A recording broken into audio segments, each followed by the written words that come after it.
What's up, mothers?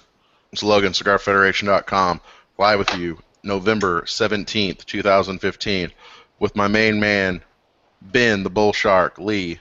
How's it going, man? Doing good. Good? Yep. Then we've got also our favorite mystery man, Jared, doesn't speak a whole lot, Johnson. What's happening?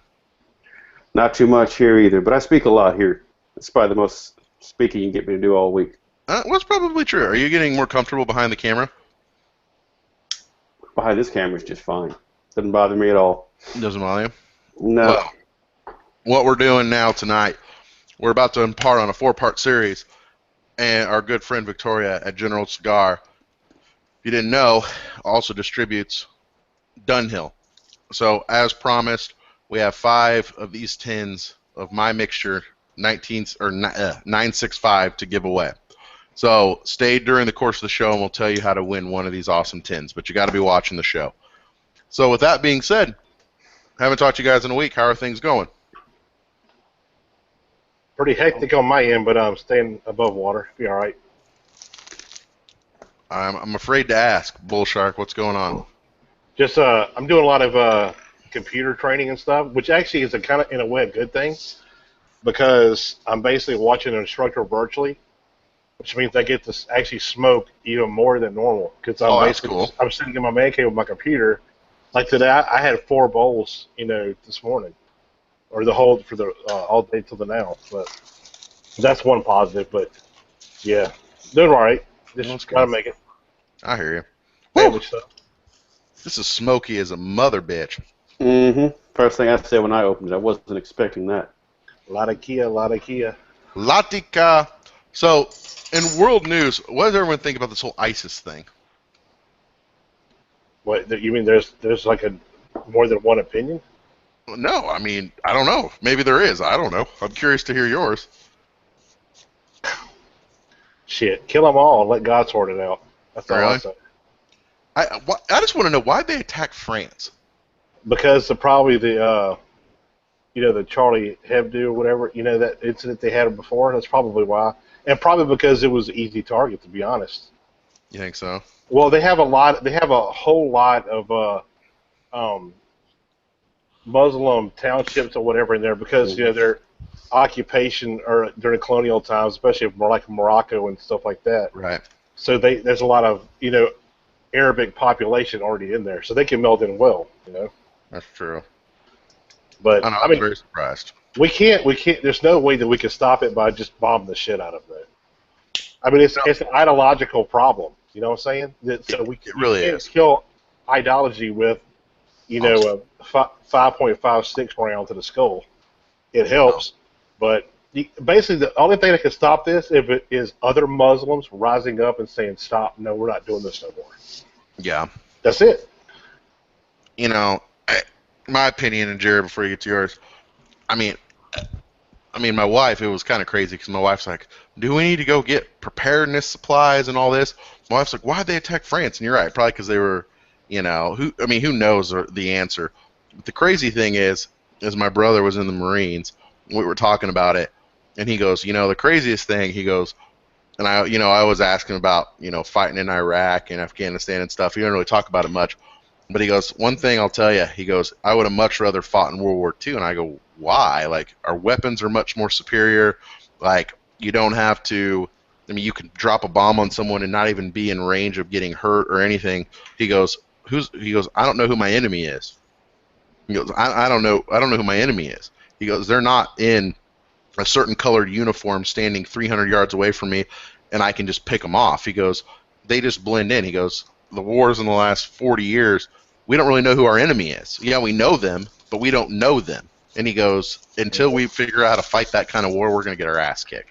Yeah, same as with Vietnam. Same thing as Vietnam, exactly. So, my dad was in Vietnam. He had PTSD pretty bad. But yeah, I've already heard like 1 or 2 stories, and half the time it's them, patrolling, getting jumped by, VC, and then it's basically the villagers that they're protecting. So it's like you don't know who's going to shoot. He actually told me one story of this little girl actually walking up to him when he was a sergeant, and walking up to him and handing him something. He was like, "Oh," he's like, he thought he was handing him a gift or something. And she started to open her hands up. He realized it was a hand grenade. So Holy he crap. grabbed it and held it and grabbed it. Was able to secure it or whatever. And he's like, "Well, where did you get this from? Where did you get this?" As a, basically said that man over there told me to come give this to you. Oh, wow. Yeah. So I know exactly what your brother was talking about. It's just crazy. This is also an enemy that you can't scare with death. Yeah, exactly. That's what they want. You kill them, they completed their mission anyway. So This is it's a true. lot different enemy than before. This is true. Maybe I shouldn't have started the show with such a somber note. So we're smoking the My Mixture 965, and I think most people out there have probably smoked this or at least heard of it. They call it the big three of Dunhill, right? Which is early morning pipe, nightcap, and then My Mixture 965. So, a little bit about it. It's a full-bodied tobacco. It uses a choice part of Latica and cream and nutty flavors. Uses some Macedonian for sweetness and has some brown Cavendish. It's Dunhill. It's made by STG, so Scandinavian tobacco. What I find interesting about this, it's Scottish.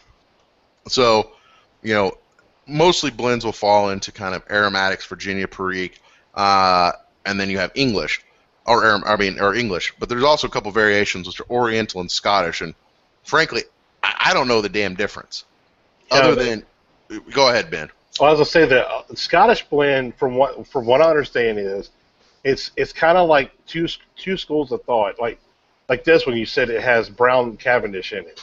Yep. Some people, when you have brown Cavendish in it, or Cavendish in a blend, that's basically a typical English blend. That makes it a Scottish blend. Okay. That's supposedly one of the big things to make it a Scottish blend. Or the Latakia tobacco that's in it is toned down a lot too. So that's the other train of thought on that one. But that's just what I've heard around the interwebs. Around the webs. Yeah. I know that. When you have Orientals, you have a higher concentrations of Orientals. I think you're right, though. I think it might be. I think you're right. I think it is. They introduced Cavendish, or the other thing I thought is that they use a higher percentage of Latica versus like a typical English blend, which is primarily Virginia's, but who knows? I thought it was the other way around, but I don't know. Could be. It could be. I don't. I'm a fucking dummy, Ben. I don't know. Yeah, I know there's a difference in percentage of Latakia in it, but from what I understand, it basically if it has the Cavendish in it, that's what makes it the Scottish. Got it. Okay. So you can pretty much pick this crap up anywhere, and so we'll keep smoking it. We'll give you some thoughts, but we've got several shows coming up with.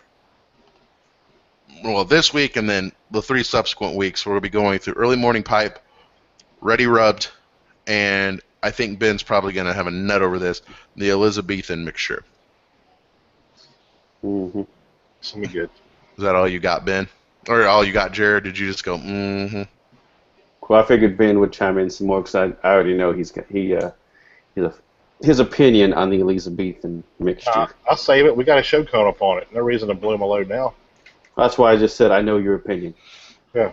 I didn't voice the opinion. I said I know the opinion.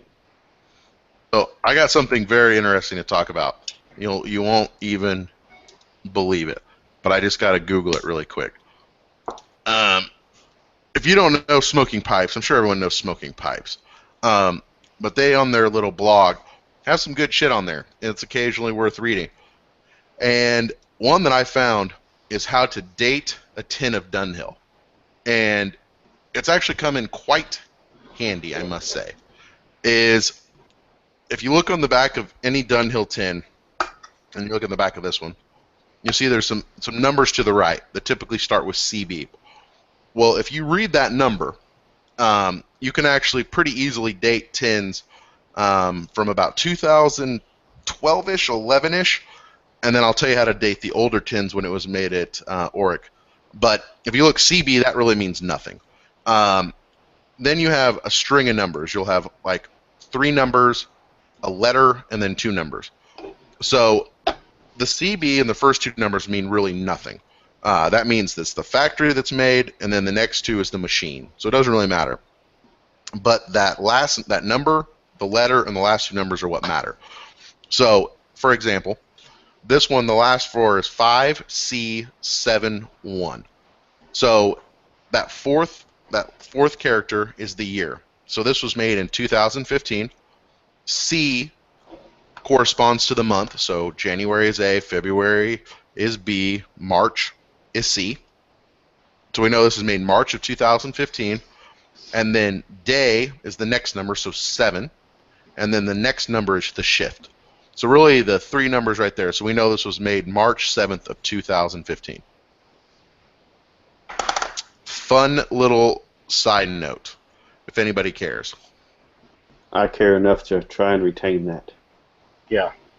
Or you can just go to smokypipes.com and Google it on their blog, and that's another way to do it. Oh, that's kind of what we meant when we said that. Yeah, pretty much. And then I won't talk about the Orlik tins because they were made prior, because it's now made by Scandinavian Tobacco. But go there, Google, because I found some tins that I got from like 2011 of Dunhill, which I'm pretty excited about for my recent purchase, from estate purchase from the guy who passed away. All right. Look, I found something on Scottish blends here. And this is actually on pipesmagazine.com, which is they have a really good forum on there. But what it says is GLP claims a Scottish blend is similar to an English with less Latakia and more dominant Virginia character and perhaps little to no Oriental leaf. They said, let's see, but with a high percentage, English similar to English blend, but with the addition of a high percentage of Cavendish tobacco. Typically, at least as long as I've been working in the industry, we have classified Scottish blends as English blends containing only enough Cavendish to be qualified as a light aromatic. So, and then down further, we had some of the people kind of talked about it, like an English blend.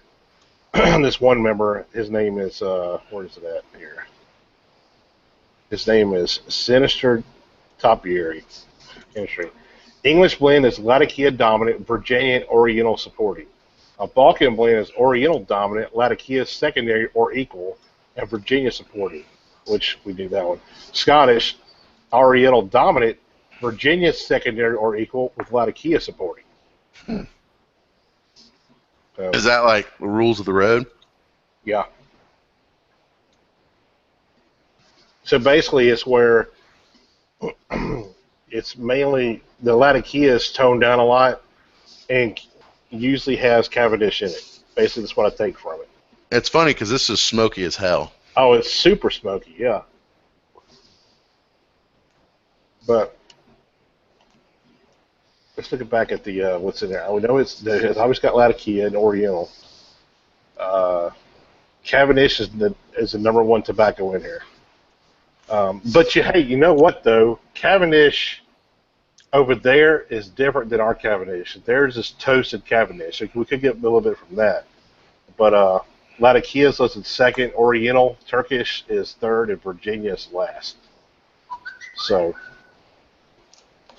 Macedonia Bright is the Oriental in here for sweetness.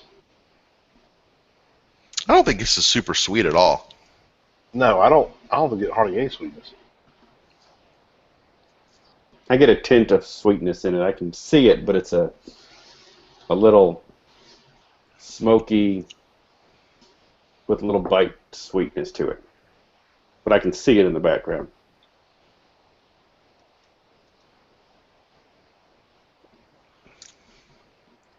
It is definitely way smokier than I was expecting.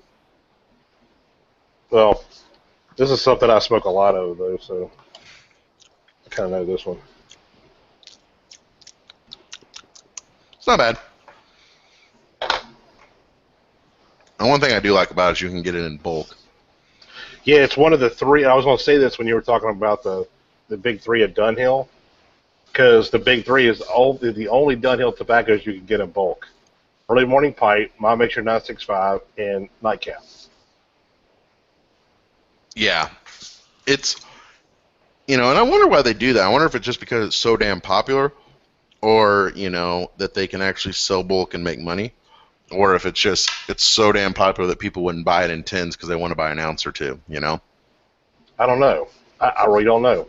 I mean, I know it's the three biggest sellers. I mean that, and also Dunhill Flake. The Dunhill Flake's a big one.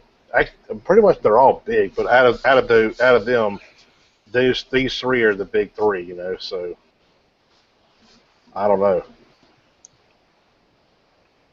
So while we smoke into that, Jared, how was your week, my friend? The week that I've been home so far has been just fine. God, this stuff burns hot. That or I'm smoking a Yeah, little fast. One of the two. But Really? my bowl is hot. you smoke fast. Mine's beautiful. I would Are say you I'm like smoking chiefing on it fast, or but what? it almost goes out of me, so I'm figuring I'm not smoking that fast. But Tamp more.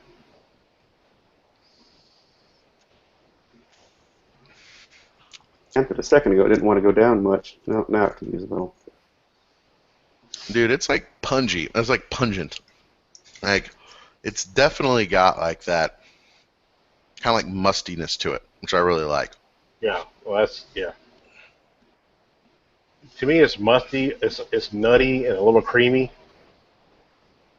It's almost like cedary is probably not the right word, but like almost like kind of oaky a little bit, like very woodsy. It's like a campfire. Yeah, it kind of is. It is a little bit. But yeah, I know that normal week so far. Busy, lots of work. Kind of surprised to see you in the garage. Well, on a side note, yes, you are correct, Jared. I am in the garage because the second you left, it's been like torrential downpour. Haven't got any of that painted, nothing. I haven't done shit, man. All that work I did in there, and Hey, don't be a fucking martyr. can't even show it off. Dude, motherfucker, listen. I am gonna. Last 2 days have been brutal with work, and we've been prepping for this show, and there's just all types of shit going on in my life, Jared, as you well know. Yeah. So I basically have not done anything. So I got a few things going on with SigFed and the SigFed store that I'm working on, but in very short order, that room will be sanded and then painted, and thanks to Jared's expert handyman skills, everyone will then be able to see the room. Yep. Final cleanup and paint's all that's left on that thing. Except you did leave off one piece of drywall on the outside. Well, see, And the outside. door's not properly sealed. I could go on for hours. Okay. All right. That 4-hour drive just got really long. It's like that, huh? It is. That's like I like giving Jared shit because he gets so pissed off about it. He knows he did a good job. He knows. Well, I he like did a good job. spending my weekends. You don't like helping your destitute friends make their smoke rooms on the weekend? Well, I do when I get a little bit of credit for it, not a bunch of bullshit. Hey, man, I gave you credit. Just wait till it's done. Wait till I have that ceiling painted up there with cigar boxes. Woo! Shit's gonna look amazing. I would think so. What do you think? Yep. Hopefully. Cover up all that nice drywall work I did. I hope I don't screw that up. But I'm not gonna make any promises. It's very likely that I might end up ripping off drywall.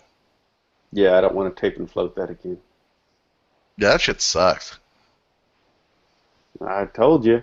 I mean, you didn't know how that went, but and that was a small room. Try doing a big room. That was easy. This is very true. This is true. I don't like it. But it's messy and it's time consuming. It is messy. Especially when you drop globs of that shit all over the floor. It does happen. That's true. I might even go sand tonight. I'm not even feeling like adventurous.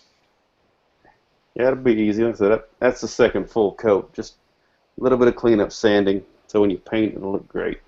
Oh, I know. I might even start putting up cigar boxes tonight. Got me all motivated, Jared. So anyways, I feel like I've been talking the last 2 days of work have been nothing but nonstop conference calls, and I've just been talking and talking and talking and talking and talking to people. So Ben, think of something interesting to talk about. Well, right now I'm just hoping that we can make it through this without the power going out. All that weather y'all got coming, y'all said y'all had, Yep. it's right out my back door right now. Oh, really? Yeah, we It's got going to rain severe for like weather. 2 days. Yeah, we got some pretty strong thunderstorms coming. Which this segment brought to you by Popeyes. This segment has been brought to you by Popeyes. You like Popeyes? Is that a real question? I don't know, man. I can't say I've really ever eaten there. Well, you're not from my neck of the woods. I don't know how either, because it's the greatest thing ever on the face of the earth. Some good stuff over there. Popeyes? Yeah. Oh yeah, Really? Oh yeah. greatest fried chicken in the world. Greatest fried chicken in the world? Oh yeah, That sounds like a pretty tall statement. fact.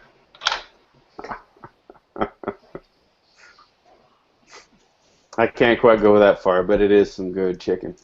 If you want spicy chicken that isn't all greasy, it's the way to go. I can't think of even a close second. I would say it stands on its own, at least compared to anything mass, any large chain. There we go. Yes, I'll give you that. There's one other place in New Orleans that I absolutely love getting fried chicken at. Where? It's called Coop's. It's on Decatur Street. Really? It's fucking awesome. Yeah.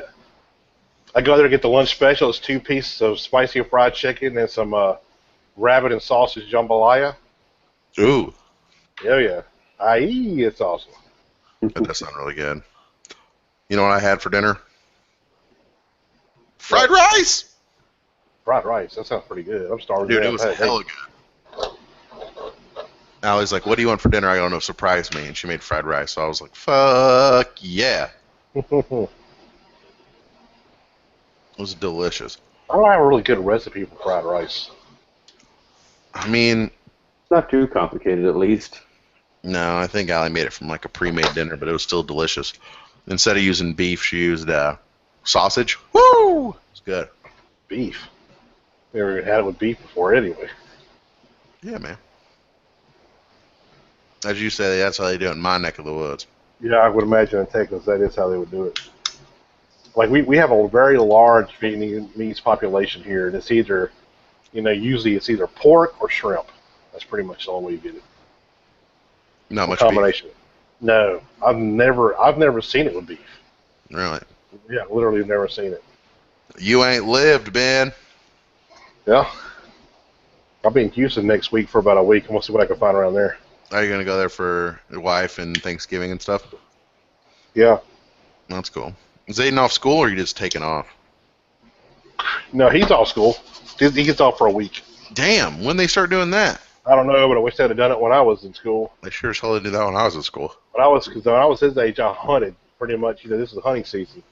So during Thanksgiving was the time I would always go to our deer camp for a long period of time. And I could imagine having Monday, Tuesday, and Wednesday off as well. That's crazy. I think deer season starts next week in Missouri, actually. Or maybe it's this week. I don't remember when it starts, to be honest. Well, I hunt in Alabama mainly because the laws in Mississippi for deer hunting is all kind of crazy. It's like, you got bow season, then you got gun season, then dog season, and then You got muzzleloader season. Yeah, muzzleloader season. Then you got you can only kill them with a spear. Oh, this week you can only use a cannon. This week you can only use a knife with a 3-inch blade. It's just weird. Alabama's like, okay, we're opening season for hunting for 1 month of bow season, and then shoot them however you want to until the end of January. That's Alabama. So easy. That's cool. Missouri's a little different. Like, Missouri's similar. I mean, it's like, I think gun season's like 3 weeks or whatever. And Wow.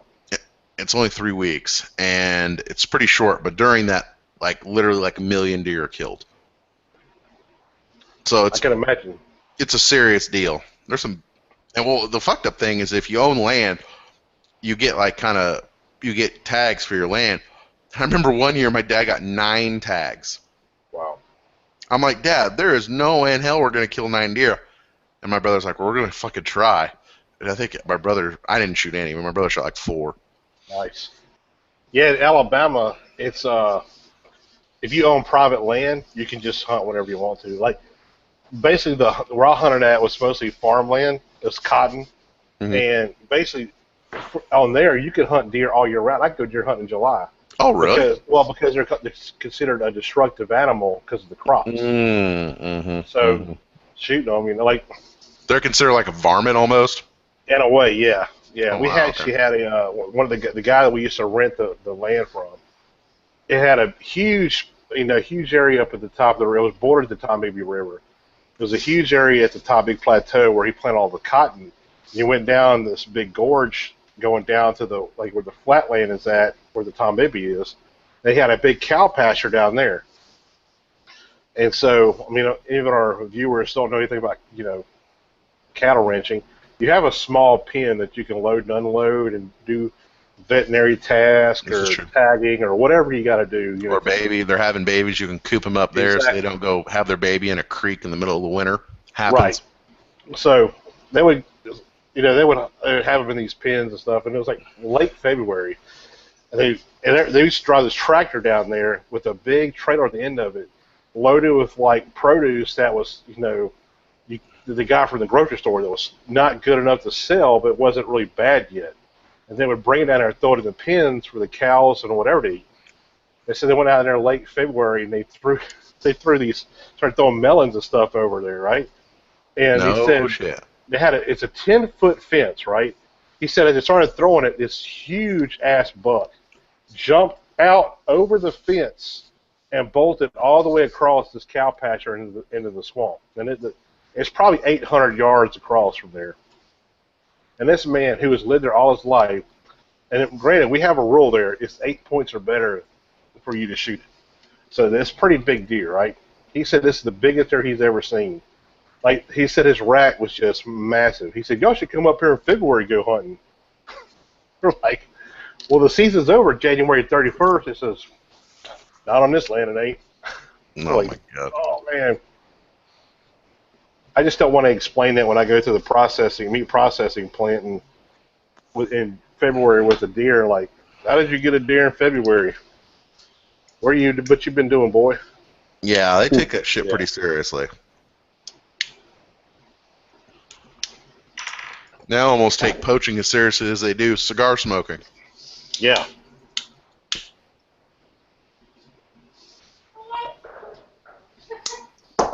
I'm burning through this really fast. This is burning really Yeah. fast. Me too. Did you guys have yours tinned up, or did you just crack the tin? No, I had several tins, but I also had this little 2-ounce baggie that I had. So I'm smoking out of that one right now. Yeah, I just cracked my tin for this one. It was like literally me and Logan were getting ready for this, and I cracked that tin open, so it's quite fresh. Is that Jared? Is that Connor? That is Connor. He wants to hang out. You tell him your dad's a fucking celebrity and he ain't got time. Okay, And well, then since he there's can no sing smoke, Everclear. You can think Daddy wasn't there, father of come mine. here. Come here. This is Daddy's boy right now. Hey, hey, Connor. All kinds of noise. So yeah, I busted this open fresh. And It was a little I dry. hadn't smoked this before either, so I had no idea what to expect actually. And it was a lot. Like I said, a lot of smoke. I can get a little of the sweetness out of there, but it's definitely some smoky tobacco. Yeah, that's the good thing about Dunhills, man. Usually when you pop the tin, they're just right on moisture content. They're not too wet. They're not too dried out. That's a good thing about them. I would agree. I mean, like, that's one good thing about, at least my opinion. You know, you get some aromatics, or what I like to call Boone's Farm. It's so, like, soppy and got, PG all over it. Where this Yeah. is just right out. I mean, it's burning a tad fast, but, like, I mean, it's ready to go. You don't need to dry it out or anything, and it works just beautifully. Yeah, it smoked pretty well for me here. no issues. I burned it down pretty quick too, so it wasn't bad. I liked it. Well, tell us some of the flavors, Jared, you were getting there, son. As you rip through your bowl in a whole 30 minutes. I know, right? And it's not the smallest bowl I've got either, so I'm actually surprised I ripped through it that fast. There's a little left down in there. Mommy needs to come grab him. There we go. Flavors. Hi, everybody. I'm trying to get good at denoting some of these flavors. There's the obvious smokiness. Had a little of the that Oriental type. What do you call it? I won't say bite. Some people get that wrong, but that little tinge on the tongue there from the Oriental. And then I'm getting that. No, you weren't getting. You said you weren't getting that sweetness, but there's a sweetness in the background behind the smoke. It's almost a caramely, like maybe even like a reduced sugar. You put sugar in butter and reduce it, and you get that caramel note out. That's kind of what I'm getting. Okay. Oh my God! What's wrong? Sorry. I'm watching the U.S. men's team doing World Cup qualifying in soccer, and they just tied Trinidad and Tobago. Like, what the fuck? Really? They got to be good, right? The USA is good, but they've been playing like shit lately. I mean, this is the same team that beat the Netherlands and Germany, and now can't beat Trinidad and Tobago. What the fuck? Anyway. Won the World Cup last year? Mm-mm. It was 2014, wasn't it? Yeah. Oh, yeah. So they're already doing qualifying for the World Cup that's still 3 years away? Yeah. That's fucking nuts. Well, just think of how many countries got to qualify. I mean, how many countries in the world actually play soccer? Pretty That's much probably a all of stupid them. fucking question. Dude, Iraq has a national soccer team. You're shitting me. Swear to God. Well, then again. And they're not that bad, matter of fact. Really? Yeah. Yeah, I made it with soccer, dude. You are kind of a soccer nut. Yeah, a little bit. Who's a bigger soccer nut, you or Minato? Oh, me. Definitely. I mean, I've been into it more. He picked up, like, he's a big Borussia Dortmund fan, and he became a Borussia Dortmund fan, which is a good reason, because he was going to enter Tabac every year. And basically, Yeah. enter Tabac sack. Enter Tabac sack.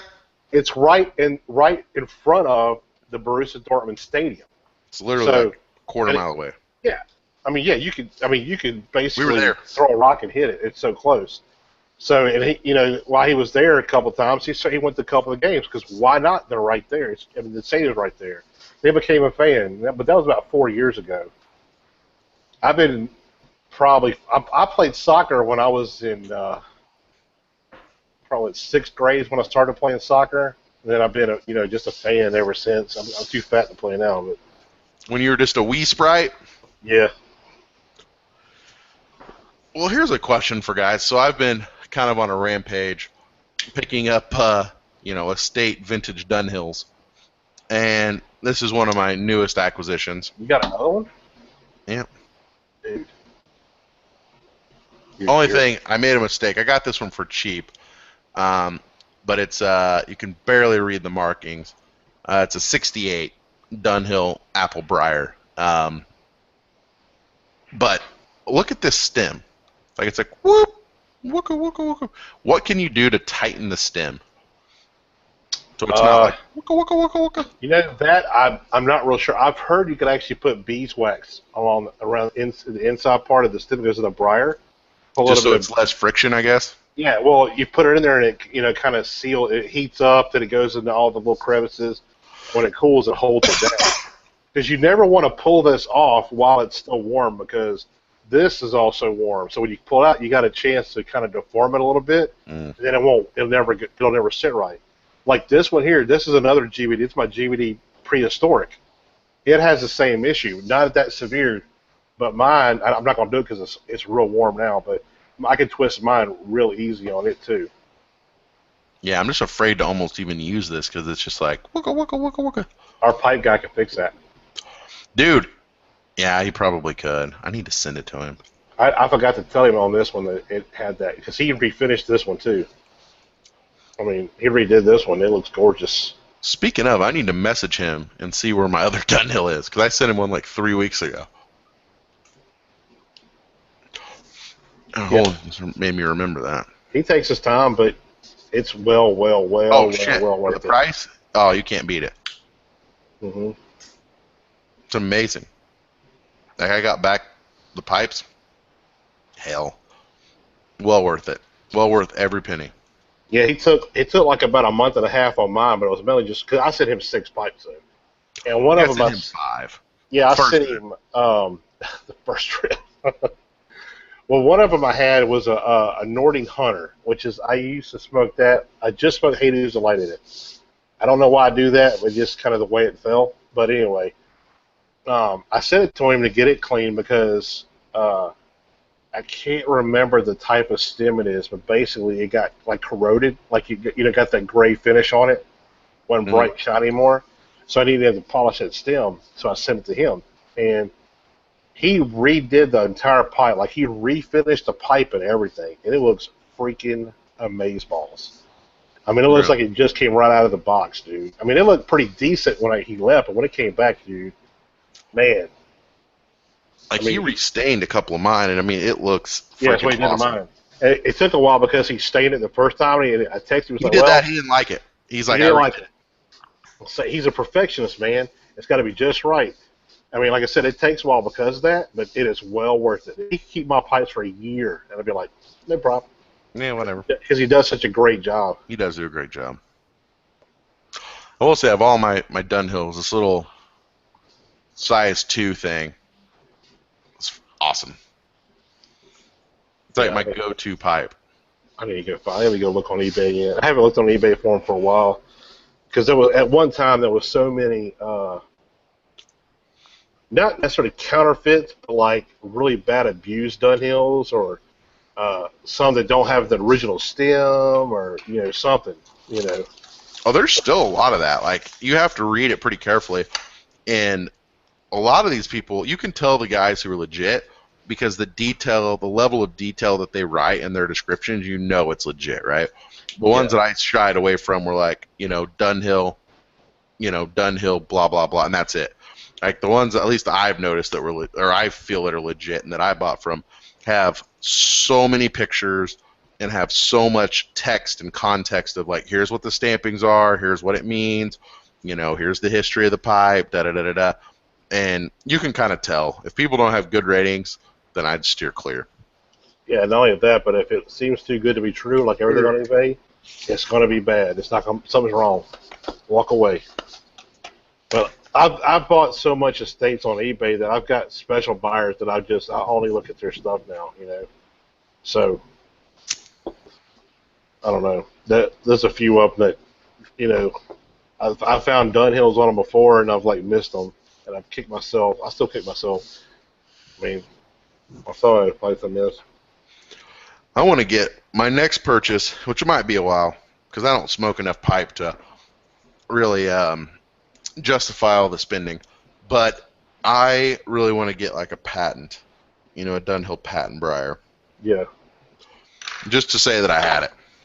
I was looking at one from like 1930s. It was like in mint primo condition, but you'll never guess what it went for. What? I think it was like $500. It's actually a really good price. I didn't want to spend that much. Because in my head, I was thinking 700. It's really strange. Like, there was a guy, and I won't name any names, but someone on Cigar Federation was trying to buy some pipes from, and like I think it's impossible to evaluate or to get like an evaluation on pipes, because like to me, and I mean I'm probably wrong, but it's like, oh, well, I've only smoked it twice. Well, I don't give a fuck if you smoked it once. If you smoked it, you smoked it. Right. It doesn't matter. To me, it's still an estate pipe. Yep. Even if you haven't smoked it, the fact that you've had it, it still makes it an estate pipe to me. Unless I'm getting it from a manufacturer, it's an estate pipe, because I don't know what you've done with it. And so I'm curious. Like they always say, when you drive a car off the lot, it goes down by $2,000. First time you smoke a pipe, how much does it go down in value? I don't know. That's a good question. I don't know. I mean, because most of the stuff that I buy brand new is something that like a Peterson or a Savinelli, something in that area. When I bought my like Sir Jopicos, my Ardor and stuff like that, I bought that as an estate, because I can't afford that at full price. I mean, at full price, they go anywhere from $300 to $400 to $500 a pop. And I'm Right. paying, I was paying like $150. Like that Ardor that I had, that thing was almost brand new. And the guy that sold it to me is who I buy pretty much all my pipes from now.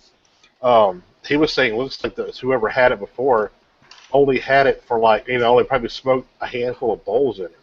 I mean, because it looked pristine, Because one of the easiest places to kind of, tell about a used pipe is on the rim, because it's so easy to, put little scorch marks on there.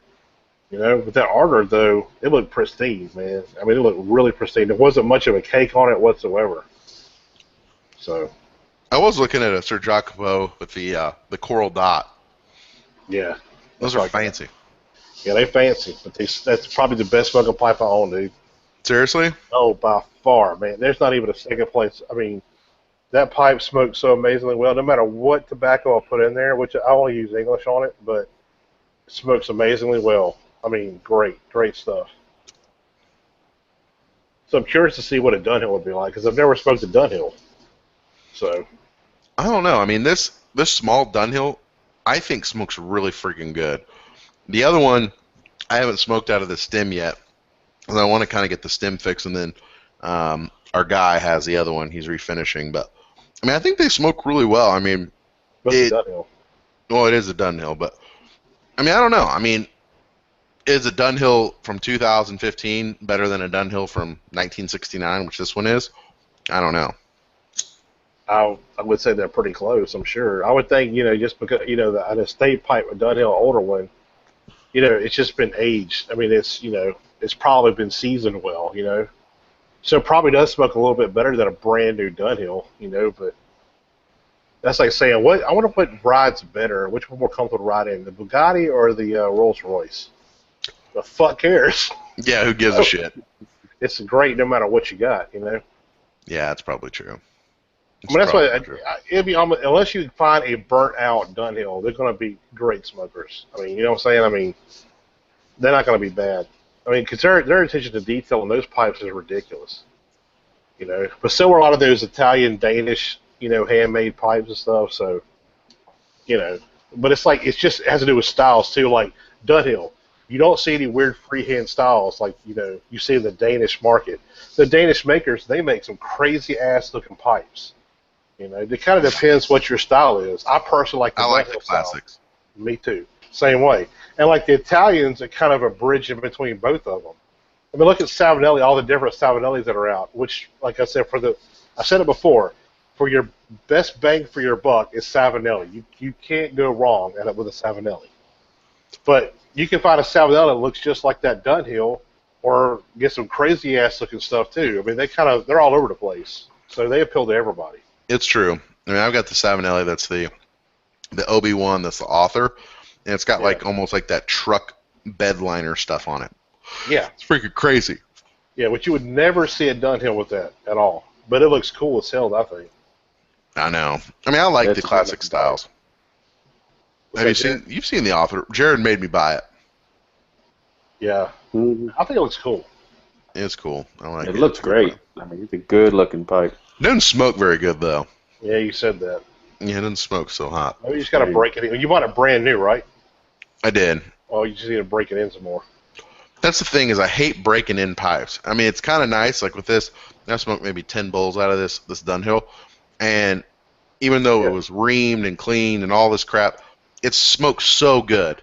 But like it's already smoke broken a new in. pipe. Yeah, I know. That's what I'm saying. Breaking in a pipe sucks. Yeah. You just got to smoke a lot. I mean, a lot of people say just smoke it. Don't worry about breaking it in. And there's a rule thought is you have to break in a pipe. And then there's, what do you break it in with? How do you break it in? A lot of people say you only put in a third of the bowl, smoke just a third of the bowl for like 10 bowls, and then you fill it up 2/3 of the way, smoke 10 bowls, that filled all the way up, smoked 10 bowls, and then you broke it in. But then I hear people say, fuck all that, just fill the whole thing up and smoke it, but use straight Virginia. I've So heard Burley. yeah, Burley too. Burley and straight Virginias because there's no way you can ghost your pipe with Burley or a straight Virginia. So you're pretty good to go. This is true. That's a good point. Or just get the awesomest pipe tobacco and get like Hades Delight, which is Virginia Burley, and you're just all the way. We have to do a show on just that. Bull Shark approved. Bull Shark approved. Yeah, my thing is, I think you have, like I said, like a lot of pipes now come with that pre-carbon bowl coating in there. That's what that author has. It sucks. Yeah, like I said, a lot of people remove that, but I'm not skilled enough to try to remove that coating and not think I'm gonna fuck that pipe up. So I don't deal with it. I'll just burn through it. And probably what you're gonna have to do too is just burn through that and form your own carbonization on the inside of the bowl. Or I can just send it to our guy and have him scrape it out. Or you can do that. I bet, yeah. I'm sure you could do it. I've never asked him to do it, but I'm sure I don't see why it would hurt anything. I'm sure he could. If anybody could do it, it'd be him. That's for damn sure. So what's your guys' thought on my mixture so far? I'm done with mine. It's actually, I was actually smoking the dottle there for a second there. But, I mean, to me, it's one that it's kind of like a dumb smoke, and I mean that in a good way. Kind of like I have a couple of cigars that I say that are about dumb smokes, where I want something good to smoke. I don't really want to think about it. I just want to smoke a good cigar and chill out. And this 965 is pretty much what that is for me with tobacco, English tobacco. I don't want English, but I just want to chill. I don't want to really, pick all the flavors out. I just want to smoke and relax, and I want English. It's usually my mixture 965. So it's not the greatest in the world. It's definitely not the worst in the world, but it's been in my rotation for quite a many years. So I enjoy it. I mean, it's got a good. And the thing is, Jared, you were talking about that sweetness. When I got down the last third of the bowl, I got that sweetness.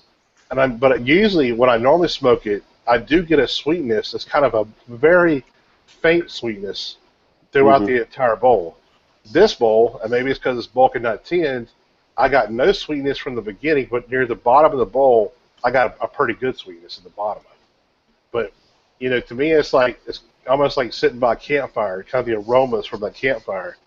But it's got a little bit of nuttiness, a little bit of leather, and that little bit of that sweetness at the very, at the back end of it that's not very strong. But I mean, it's a good kind of everyday simple smoke for me. But I had the sweetness through the whole thing, and then I got that nuttiness at the bottom. I'm at the bottom of this bowl finally. I wasn't done earlier. I was just down low and had to stop a sec while Connor was in here. But now that I'm down to the bottom, it's getting nutty. Yeah. Still very smoky, and I still got a little caramelized type sweetness, but Chestnuts roasting on an open fire. Yep.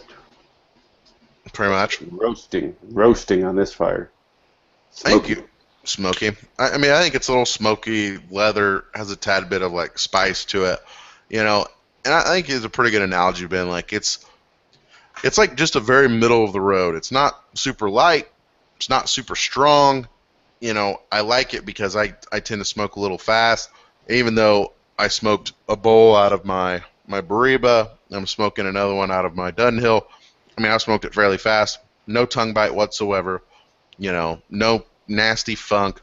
It's one that I think it's complex enough where it can kind of keep your attention, but as you said, dumb enough where you can still get it while you're doing other things. I could definitely see myself. I think it could satisfy most people in the morning or at night, depending on who you are. It's just a very good middle of the road cigar. Yeah, medium body, medium nicotine level, medium flavor. It's an easy smoke. To an analogy to a cigar, it's like a 1502 Ruby. I have no idea. Never had that. Oh, really? You know what I'm talking about? I know what you're talking about. And if you Yeah, haven't you had a smoke Ruby, the 1502 Ruby, man. and get it in a Corona. Get it. Anybody around me carries it. Actually. Motherfucker, who are you on the phone with? I was gonna say. Well, Dude, we got that shit for days. I don't want to be King Mooch. Dude, Bullshark, you're part of the family, son. Well, it's still. But yeah, it's Well, the one I've had the Emerald and thought that was phenomenal. So yeah, Take the Emerald, kick it up a little bit in flavor and strength, just right in the middle, where anyone can smoke it. And I've never heard anyone say they don't like that cigar. all right, I'll try it out for sure. Watch a Bullshark not like it. Where I was putting this, it's not my favorite tobacco, but it's a solid smoke. It's real easy. Yeah, and that's kind of the way I am with it too. To me, I love Dunhill tobaccos, which is, I guess I'm just giving away everything that's coming up, but there hasn't been one that I didn't really like. But I mean, to me, this is like the middle of the road. Like, it's not my favorite. It's not even probably in my. It's in my top 5. It's probably 5 in my top 5, but Of Dunhills or just in general? of Dunhills, yeah. Okay. Yeah, if in general, man, there's so much pipe tobacco out now. You think I smoke it so much, you think it'd be my top 10, but I don't know. It'd be close, but it's just just a middle of the road kind of smoke. It sits perfectly in between nightcap and early morning pipe. It's a little bit more full body than early morning pipe, but nowhere near the kick you in the balls nightcap, which I love too. That's a great one. Yeah. But it's good stuff. It's real good stuff. And I usually buy it in bulk just because it's easier for me to do that. But, Dunhill, nice enough sent us. I do have 110 from like 2001. Yeah, one that old? Yeah. Nice. It's actually sitting over there by my recliner. I think it's one of the very first 10s I've ever bought. So, yeah, it's probably around early 2000s for sure. Unopened. Was that made by Orlick or is that made by Murray's? It should be made. I don't know. It might be. I can't remember when Murray stopped doing it. I think they stopped doing it like in the late '80s, didn't they? Okay, I don't know. I know this is made by Scandinavia, and then they changed from Orlick to Scandinavia in, when was it, 2012, I guess? Well, somebody's got to be blending it. I mean, I don't think it's them blending it. It's now made by Orlick. Yeah, Orlick now makes it for Scandinavian tobacco. Well, touche, but it's different. I'm kind of thinking now. You got me curious, but I can't get up to go look at it. But it may be a Murray. Dude, that thing's probably worth some fucking coin. Probably. Have you opened it? No, it's unopened. Woo! Look at you, Bull Shark. Oh yeah. Back then I wish I would have known a little bit more because I'd have stockpiled that shit. You probably got the tin for like what, $4? It's like $6. I think the price tag's still on it. Dude, that's awesome. That's kind of what I've done in the last year, is just stockpile some shit, get my hands on some old shit. So hopefully in like 10 years, 12 years, it'll be worth some. Put Callaway through college. Yeah, well, it's like that GLP Mephisto. I mean, I got it. It's put up somewhere. Like, it's not in my little rotation, but it's shit. I had a Barbary Coast here. It's in the same. It's one of those small tins. Mm-hmm. It's tall, but it's only about that big around. Mm-hmm. GLPs, and it was on the release of the Chicago Pipe Show. And I remember watching one of them, the can, going on eBay. It was way over $200 for that one can. Yeah, all his stuff that goes for the pipe show, because he only makes it for the pipe show, and he doesn't make it for it's gone. Like, he tins it for the pipe show, and then that's all. The blend never comes back out again. So on the pipe shows, like, is it a retail thing or is it more of a consumer thing? Both. Really? Oh yeah. Yeah, it's kind of like Big Smoke in a way. Really? Mm-hmm. So you as a consumer could go and buy a tin of it. Yeah. Or pipes. It's a big pipe showcase too. Like, you get a lot of these small pipe makers and stuff. Right. We've got a ton of them all over the U.S., especially the South. They love the pipe shows because they can bring their pipes there and they'll sell every damn pipe they got at that show. It might take them several months or a year to get rid of some of that stuff over the internet and stuff, So yeah, consumers are very much welcomed at the pipe shows. It's interesting. Yeah, exact opposite from IPCPR. IPCPR is its own little beast. Yeah. Still though, like I hated it, but I just missed it. Just had one in New Orleans in October. They're doing. It was the The big first one's annual Chicago, pint. right? Yeah, that's the big one, big dog. Nashville has one that's really, really good too. Kansas City has a real big one. New Orleans, I heard it was really good, real nice. It was a first year for it too. I hate that I missed the first one, but you Was it better at the damn well believe stupid I'll be convention there. center? Yeah, I think it was. I hate that place. Well, yeah, that's a whole other hour show we'll be doing with that. We can talk about the stupid convention center. It's the longest freestanding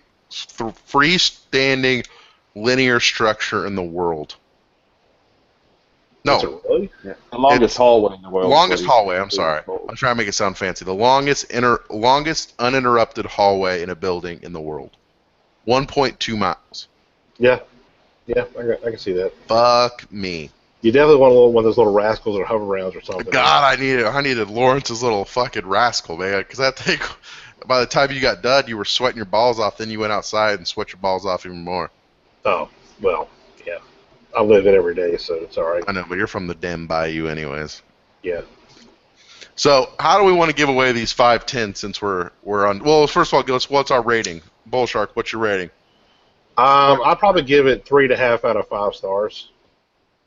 I mean, it's borderline 4, but I don't love it enough to give it a 4. But I smoked so much of it, I have to at least give it a 3.5. Okay. Gerard? Hate to just follow the trend here, but yeah, if we take our score of 3 is only when it's on sale, a 4 is keep it in the rotation. I'm right there at that 3.5, pushing a 4 because I don't know if it would stay in the rotation, but I would definitely pick it up on sale, so I'm going to stick it right in the middle there. That's probably where I'm at. Is I'd probably say that a 3, because I'll smoke it. There's other stuff I'd rather smoke, but I would definitely, because I know that if you buy a 10 of this in 10 years, 20 years, it's going to be worth way more than you paid for it. And just from that intrinsic value, if it was on sale, I would pick some up. But I would definitely gravitate more towards a nightcap than I would my mixture. Yeah, see, that's kind of where I'm at. It's like, I gotta feel sad for it in a little bit because it's overshadowed by some of its bigger brothers. Like Nightcap and Early Morning Pipe, which, I mean, to be honest, I actually enjoy those more. But it sits right there. And you got that. So there's a lot of things it's kind of crowded. Is it a crowd? It is a crowded market with Dunhill. Yeah, I'm going to talk just Dunhill. It's crowded. I mean, we're not going to include all the other English or Scottish mixtures in that bunch, But I mean, it's one that never goes away, man. It's rare that you'll run across somebody that doesn't have a tin of this sitting around in their pipe stash. That's true. It's very true. It's a staple. Yeah, it's a staple. That says a lot for it right there. Exactly. Yeah, it's true. I mean, you can say the same for a lot of the Dunhills, but this one, dude, I'm telling you, I've never been into a shop that didn't have it, or run into somebody smoking a pipe that doesn't usually even have it on them. It's very true. It's very true. It's very, very true. So you heard it here. So let's do these giveaways. So everyone watching the show, for your chance to enter, all you got to do is email Logan at cigarfederation.com. In the subject line, put my mixture 965, and then tell me what your favorite Dunhill pipe tobacco is. Provide your full name and mailing address, and I will pick. What do we got here? 5 lucky winners, and I will get these shipped out to you. Sounds good. I know. So what do we got next week, Jared? Which Dunhill are we doing next week? What was next week? Was that the... It's one of my favorite, Early Morning Pipe. Early morning. I was trying to think of how to say it. I was getting my words all mixed up. Early morning pipe. Regrettably, I probably won't be here for that showing. I'm going to be out of town. Yeah, it sucks so hard, dude, because I love that freaking tobacco. Well, do you want to push? What about you want to do? Jared and I do like Ready Rubbed or do something else, and then push that one up or something. No, I think Jared's going to need my help on Ready Rubbed. Yeah, that's probably true. So Giggity. let's just All leave it right. alone. I'll talk about it. The one after that's what, Nightcap, right? No, we didn't get Nightcap. No, we didn't get Nightcap. The next one is after that's Ready Rubbed, and then Elizabethan No, mixture. Okay. All right. So when we come, I'm gonna try. I'll just see what I can do to make it. But If you can, it's no big deal. it doesn't look good.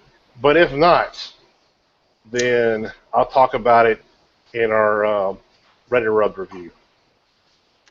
When we talk about that, I'll go a little bit like a little soliloquy of Little Arnie A backtrack. little Pipe. soliloquy. I love it, dude. Yeah, because Love it. it has a special place in my little heart. Yeah. Just like bacon. I can like bacon. So I can bash it. Actually, no, I kind of like it too. So, well, cool. So everyone, appreciate you watching. If you're entering, Logan at cigarfederation.com. My mixture 965 subject line, which Dunhill pipe tobacco you like, along with your full name and mailing address. And the first 5 people that email me will be winning a tin. So get on it. I don't care if that means you email me tonight or you email me in 3 days when you're listening on the podcast. I don't give a shit. Email me. And first 5 people, go. So with that, appreciate everyone listening, checking out Pipe Dummies, cigarfederation.com, Bull Shark, and the Mystery Man. Fucking out. Later. Out.